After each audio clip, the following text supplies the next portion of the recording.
L'histoire d'Ahsoka Tano, celle qui a marché hors de l'ordre sans jamais quitter la lumière. Elle est née sur la planète Chili, repérée par le maître Jedi Plo Koon. Ahsoka fut emmenée sur Coruscant pour être formée en tant que Jedi, mais malheureusement la guerre éclata. Ahsoka Tano, à peine adolescente, fut envoyée sur le front, aux côtés d'un homme encore inconnu, Anakin Skywalker.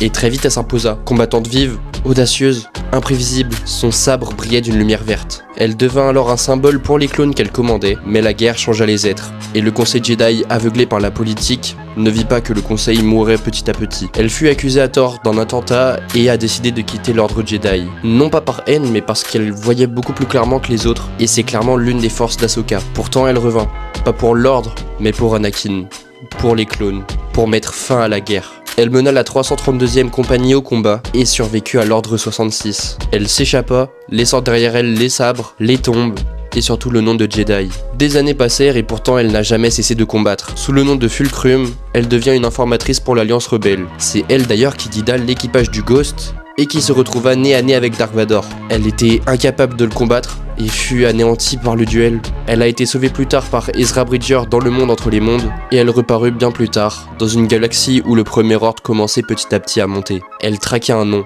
Thrawn, et tentait une nouvelle fois de former un padawan, Sabine Wren, et l'histoire d'Ahsoka continuera dans sa saison 2.